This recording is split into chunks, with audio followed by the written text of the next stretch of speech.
Hello, friends. I am Tom Downey. Alongside me is Harrison Graham. We're going to take you through the latest on what we know in terms of what happened with that tragic helicopter crash on Sunday morning that claimed the lives of Kobe Bryant, his daughter, and 7 others. Now, we don't know everything, and quite frankly, we're probably not going to find out everything for quite a while. Here is what we know so far. Now, the initial reports are that the early morning fog, and if you've seen the photos of the crash, you could still see the fog that was left. That fog appears to have played a role in the crash there. We do not know the main causes. We do expect the NTSB to issue a report within 10 days, somewhere in that time frame. Preliminary report. Yeah. So keep that in mind. As Tom was saying, this is likely going to take months, maybe even a year plus before this full investigation it comes to a resolution, if it comes to a full resolution. Because keep in mind, very foggy conditions. So you don't have a lot of witness testimony to rely on, if any at all. That's certainly going to be, discussed between the investigators and anybody in the area over the next days and weeks. But certainly a lot of stuff still to unfold here. Everyone in the comments, you've already done this before, and I appreciate it. I think it's the most respectful way we can do it is just type RIP in the comments to pay your respects, not just to Kobe Bryant, but also to the other 8 victims who we'll discuss here in a little bit more in depth than maybe we previously have. So keep the RIPs coming. Also make note, because I forgot to do it earlier, NTSB, for those of you unfamiliar with the acronym, stands for the National Transportation Safety Board. They're in charge of investigating what went wrong with this type of accident, in this case a private helicopter crash that went down, taking the lives of those 9 victims, the biggest, of course, Kobe Bryant, who just one day before had been passed by LeBron James on the NBA's all-time leading scorer list. And the outcry and the reaction to his death has been truly stunning to see. Yeah, I mean, you see 2 guys on that list. LeBron passes him. Michael Jordan was emotional releasing his statement about Kobe's passing as well. The 3 of those guys are kind of intertwined, because when these classic debates in NBA world go on, it's better player, Kobe or LeBron, LeBron MJ, Kobe MJ, Kobe and Michael Jordan will always be interconnected, because I think that's the closest player comp for each of those guys. And certainly just a tragic day on Sunday, and as we move on into Monday and Tuesday as well. The accolades for Kobe Bryant are truly nothing short of incredible. A 5-time NBA champ, only the one NBA MVP, which I think is always a great little trivia question, because people always say, he had won at least 3, right? Yeah, he would have thought he would have won more. Only won the one. An 18-time NBA All-Star, 15-time was All-NBA, 12-time All-Defensive Team player. I think that's my favorite one of Kobe. He's a two-way. There's just not a lot of players that commit to both ends anymore. I mean, there's maybe 5 that I can think of off the top of my head, and he did it throughout his career. It wasn't just the first half, because even talking about LeBron, doesn't defend nearly as much as he used to, and I'm not slighting the guy, but Kobe was an all-defensive guy for most of his career. Just his competitive fire. He guarded the other team's best guard almost every single night, and that's what I respected about him as well. We mentioned Michael Jordan. He had a statement that he issued. I am in shock over the tragic news of Kobe's and Gianna's passing. Words can't describe the pain I am feeling. I love Kobe. He was like a little brother to me. We used to talk often, and I will miss those conversations very much. And we don't, of course, we're so focused here on what has happened. We also don't want to totally neglect the future side of it. In terms of honoring Kobe Bryant, we want to hear from you guys. Everyone feel free to chime in live on Facebook, live on YouTube, how you think the NBA should honor Kobe Bryant. I know a popular one I've seen is to make him the new logo. Yeah, I mean, that's certainly one that, will get some consideration. I think that's a little trickier and more challenging in terms of, like, the immediate future. Maybe that's an off-season discussion within the high rankings in the NBA. I think in the near future, it's the All-Star game. It's one team is Team 8, the other team is Team 24, whether it's Giannis or LeBron. Pick your poison there. I don't think it matters either way. That is certainly something I would do. Obviously, we've seen the Dallas Mavericks, if you want to get to a team standpoint, they have decided no other Maverick will wear number 24. I think that's a team-by-team decision. I don't, I'm not going to slide a team if they don't want to retire the number 24. But I certainly think there's a lot of different ways the NBA can honor the great Kobe Bryant. Feel free to keep those comments coming. I also do want to at least discuss, however brief, the other victims of this horrible tragedy. We'll begin with Gianna, aka Gigi Bryant Harrison, the 13-year-old daughter of Kobe Bryant. Yeah, I mean, absolutely. We've seen tons of clips, in the last 12, 24 hours come out, them sitting courtside, and he's Mhm. explaining the game, of what happened in a sequence. And she's a very talented young player. I know UConn, I believe, was Had already interest. recruiting her, Yeah. maybe even an informal offer from Gino Auriemma. So that is certainly tragic because a promising young player, promising young girl in her own right there. And, you never want to say a parent's closer to one kid versus the other, but it was clear their relationship was very special. I Kobe and believe the Gianna's. story that I'd read was that Kobe had kind of stopped watching the NBA a little bit, which I think is fairly common for former athletes. They just kind of want to unwind a little bit. But Gianna was the one who wanted to watch NBA and learn more, so Kobe would always watch it with her. And that video that really wasn't all that old of Kobe and his daughter sitting on the sidelines, Kobe's teaching her something. Like, hey, this is what happened She here. responds like with the correct answer, and he just nods his head yes, like a proud My favorite papa. is when Kobe was on Jimmy Kimmel, Mhm. and someone had come up to him in person when he's with his daughter Gianna, just walking, somewhere in LA, and said, "Hey, you and Vanessa need to have a son, so he can carry your legacy in the NBA." And Gianna stepped in. She's probably 12 at the time. Hey, no, I got this. Like, Yeah. I will carry the legacy. Like, she was confident, like her father, obviously Kobe. One thing we all know about Kobe is how competitive and how confident he was, maybe even to a fault at times in his career with some of his shot selection. But just tragic. And it's one thing for Kobe to go. At least he's lived somewhat of a long life, but a Way 13-year-old too soon. girl to get taken as well, it's just devastating. Unfortunately, the two Bryants there are not the only members whose lives were cut short on that helicopter crash. Several members of the Altobelli family, John, Keri, and Alyssa, were on board the helicopter when it went down, and they were all killed. John was the Orange Coast College baseball head coach, had been there for a very long time. Played at the University of Houston. I think he flirted with the minor leagues for a while He as did. well. So one of the, a mind in baseball. I've seen a lot of college baseball teams, tweet out on their socials and stuff like that, reaching out as well. I know that Orange Coast is not the most known college out there, but John was actually named the Coach of the Year this past year for 2019. His wife, Keri, was on board, and then one of their daughters, Alyssa, who was teammates with Gianna. Yeah, and let's give context here too, Tom. They were flying to Kobe Bryant's Mamba Academy for a basketball game. So Alyssa, teammate of Gianna, and then one other teammate as well, who we'll get to in a minute, all fatally died in this crash, unfortunately. A son and a daughter are the two remaining survivors of that immediate family, unfortunately. And you mentioned the basketball team. Well, one of the assistant coaches, Kobe was the head coach of that Mamba Academy team. Yep. Christina Mauser was the assistant coach, and she was also the head coach at Harbor Day School, which was Gianna's grade school team. So she was also on board that flight. They were flying out there for that game. Her husband and her children are the surviving family members on that front. And her husband had put out a bit of a statement / interview, and he was very devastated, as expected there. The pilot on board was Alyssa Altobelli. He has been flying for over 20 years, and reportedly, at least from what I've read out there, he was actually really Kobe Bryant's private pilot. He was the guy who flew him around everywhere. And there's going to be a lot of ridiculous takes, I would guess, on social media. I encourage you all to please do a little bit of research before you hit that send button. This guy has been flying Kobe and his family around for a long time. He was qualified to fly in foggy conditions. That is something of note as well. So, be respectful before you say anything that you'll later regret. Alyssa Altobelli connected to the Bryants for a long time. And I know there's anger and there's frustration all bore out of the sadness. We will not be assigning any blame. Absolutely not. That's ridiculous at this point.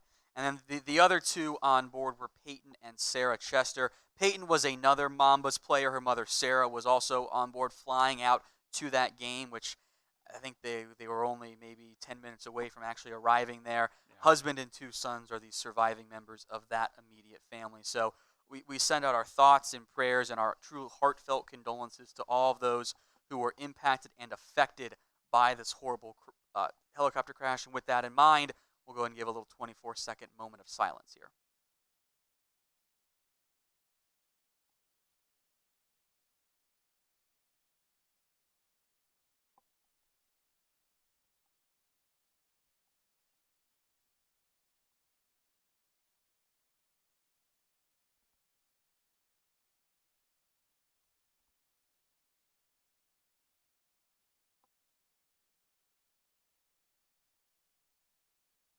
And our heartfelt thoughts, prayers, and condolences to everyone who had perished in that crash, their families, their friends, and everyone connected who has been impacted by this horrible tragedy that took the lives of 9 different people. And we were going to make it a point to, sure, Kobe and his daughter, Gianna, are going to get most of the headlines, but this impacted several families here. Like, we were going to make it a point to outline all 9 of the people who lost their lives, and it's just tragic, man. Like, you never expect this stuff to happen. You can't explain why, and you're always going to wonder why. And we'll see what the NTSB's final report ends up being. But we did throw a little timeline together, Tom, of some of the stuff we do know and related to the crash.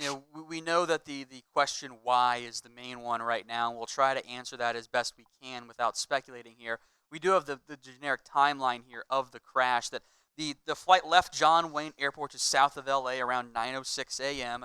and eventually worked its way up north. And we'll come back to the timeline here, but I do want to quickly show you guys the overall flight path here as well. So you see bottom right down in Huntington Beach, that's where it began. It worked its way up north over L.A. And about a 70-mile, this is going to be a 70-mile trek, so maybe an hour at tops helicopter. And part of that delay, you can kind of see it. It's a little tough to see, but their little heavier blue spot north of L.A., they had circled an area waiting to get clearance to go around other air traffic, and then they worked their way up north, and were then going to cut across. Their destination was in Thousand Oaks, California, that little red dot up and to the left of the blue plane image where it went down. At 9:42 a.m., the helicopter began to make its move into the Santa Monica Mountains area, that little ridge line, and that's where the fog was at its heaviest. And in that 3-minute time frame, unfortunately, that's where everything went south. Yeah, and when things got tricky, and obviously there's a lot to still figure out from the investigators, so we'll let them do their jobs. But from what we know so far, like you said, the fog got heavier, and it was an uphill. The terrain was going uphill. You're going so up in the chopper's trying to the pilot's trying to battle seeing what's below him, plus knowing that the terrain is going higher. You're battling clouds in addition to fog. It's a lot, a lot of details left to be unfolded there, but certainly, there will always be the question of whether these were flyable conditions. I know LAPD, they grounded their choppers that morning for several hours because they did not see it fit to take off that morning. They did clear it later in the afternoon, but for about a 4 or 5 hour period, they did not have their choppers off the ground. At that 9:45 a.m. time, for a little bit afterwards in terms of seconds, the helicopter, which had been trending north and to the west, banked left and had begun to try and turn back around, and it dove and dropped its altitude rather severely. At that point, it crashed into a hillside, and then within 2 minutes after that, the crash, the 911 call came in, and the emergency response team began. And let's be clear, we don't know if there was a mechanical issue that caused that quick dive. We don't know if that's the pilot quickly trying to avoid turn around. Knowing that the terrain is going upward and he can't see. Those are the things that the professionals, the investigators will have to try and figure out over the next weeks and months. So in the end, we don't really know exactly what happened. And as we mentioned earlier, the NTSB, the National Transportation Safety Board, they are investigating right now as per protocol with the help of the FBI actually as well. That process takes time. In theory, we'll get an initial report within 10 days. We'll find out what that is. What the early reports indicate is that the fog that was present in the area and severely impacted the visibility, that was a big factor in terms of why this helicopter went down. And if it weren't for that, maybe we wouldn't be having this whole conversation. Yeah, absolutely, Tom.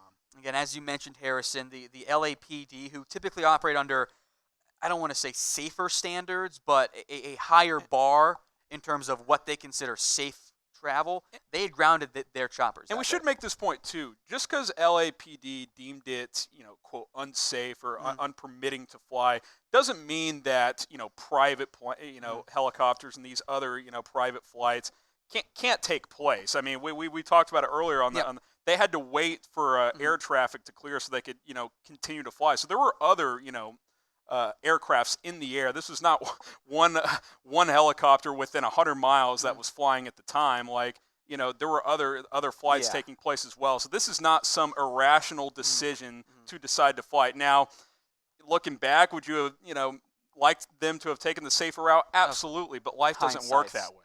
Yeah. And I do want to make note as well that this was not like an unsanctioned flight or anything like that. That's what I'm saying. Even though there was fog, the pilot and the flight and everything was cleared to travel in the conditions. And I want to make this very clear. The pilot was qualified. He was. To fly in these conditions. This was not, some only private. Like, he's been flying for 20 years. So, let's make that very, very clear. The special visual flight rules is the term that the airline industry uses for this. And I will make note that not long before the chopper did go down, the pilot asked for a flight following, which is stay in constant contact with air traffic control. However, it appears based on the recordings that have come out from the pilot and air traffic was that the chopper was too low to actually pop up and on radar, so they weren't really able to do that. Now, the LA County Fire Chief, who was part of the initial response team once they got the call that the helicopter crash went down. Our firefighters hiked into the accident site with their medical equipment and hose lines to extinguish a stubborn fire, as it included a brush fire and the helicopter. It also included magnesium, because magnesium reacts with oxygen and water. So it was actually very tough for them to get down. And I want to make note that the area itself isn't like remote in terms of what's nearby, but accessing where the helicopter went down is trickier because you don't have main service roads going up to it. They had to hike in and fly in more medical personnel. Yeah, you're talking about hilly terrain just outside of, populous areas there near in California. LAPD spokesperson also said this as well, and we already touched on this. The weather situation did not meet our minimum standards for flying. Keep in mind, that is for LAPD. Yeah. That is, again, like private aircrafts, that they do not have to reach those standards. They can take off. It certainly appears that the fog was a factor. We also don't know if there was some type of mechanical failure. One witness said that it didn't seem to be flying very straight.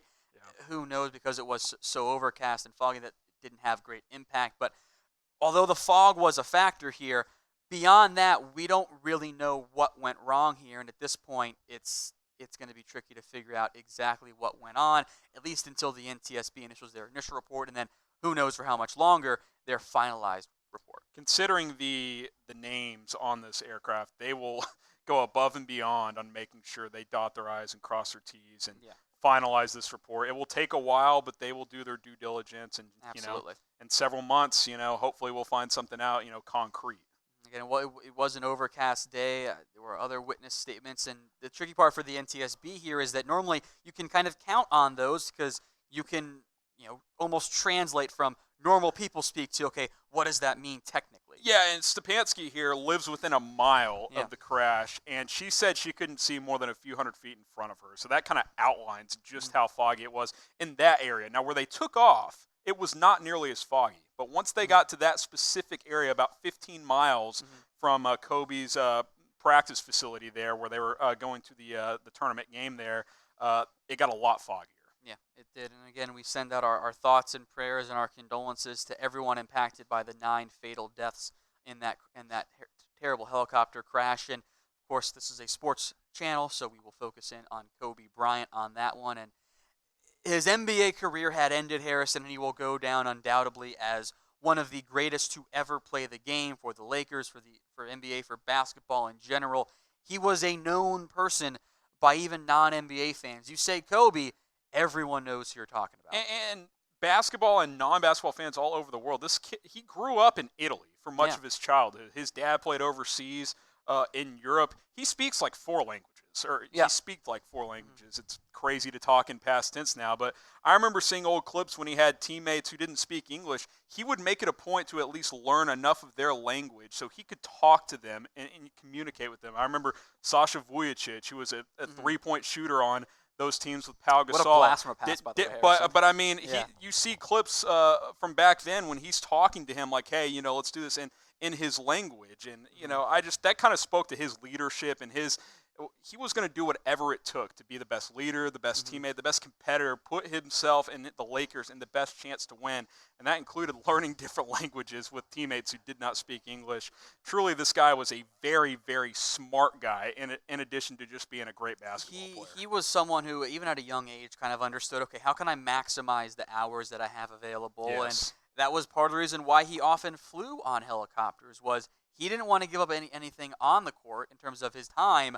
But I can get there in half the time. He didn't want to miss out on his family life. That's Yeah. the big reason why, is that he was able to do his workouts, get his body trained, do his media stuff, to do his on-court stuff, and then helicopter in to spend time with his family, pick his kids up from school, for example. Yeah, and we failed to say that too. Like, he flew around in this helicopter a ton. This was not like a rare occurrence. No. He used this thing like those of you in Dallas, we joke around Jerry Jones flying all over the place. That's what Kobe did. He used this thing all the time. So this is not like, oh, it's been used 3 times and the third time it crashed. Like, this is just a random, unfortunate, disastrous event, unfortunately. Very tragic moment here for Kobe Bryant and for everyone involved in this truly horrible accident that occurred out in California.